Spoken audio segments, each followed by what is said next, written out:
Pinalalakas pa ng provincial government ng Maguindanao del Sur ang public safety, fire prevention at fire safety sa lalawigan sa pamamagitan ng convergence activity sa ilalim ng Give Heart Governance Platform. Ang Partners in Peace and Progress story mula kay Jen Garcia.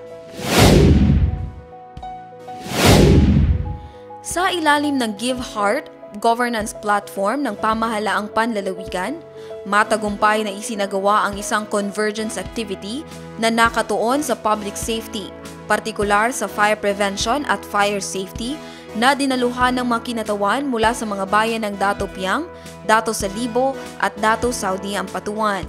Ang hakbang na ito, na bahagi ng mas malawak na public safety program ng lalawigan, ay nagsisilbing mahalagang hakbang tungo sa pagtataguyod ng kultura ng kahandaan, kamalayan at sama-samang pananagutan ng bawat mamamayan sa panahon ng sakuna.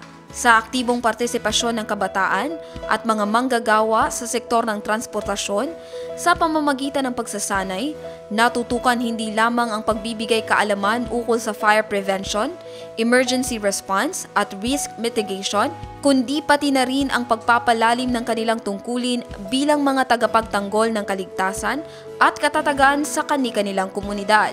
Kinilala rin ang kahinaan ng dalawang sektor, ang kabataan, na bagamat masigla ay madalas kulang sa kahandaan sa oras ng sakuna, at ang mga tsoper at transport workers na araw-araw nakaharap sa panganib sa kalsada at pampublikong espasyo.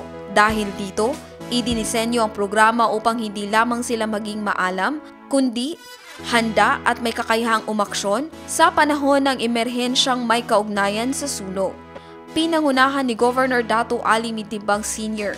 Ang programang ito ay malinaw na sumasalamin sa kanyang advokasya ng inklusibo, maagap at makataong pamamahala. Isang pamahalaang inuuna ang kaligtasan at kapakanan ng bawat mamamayan. Higit pa sa isang safety training, ang inisyatibang ito ay patunay ng isang pamahalaang nagbibigay puso, nagbibigay pag-asa at nagbibigay ng mas ligtas at marangal na kinabukasan para sa lahat. Sa Maguindanao del Sur, ang public safety ay hindi lamang isang pribilehiyo, kundi isang karapatan, tungkulin, at pamana na sabay-sabay na itinataguyod ng buong pamayanan. Jen Garcia, iMinds, Philippines.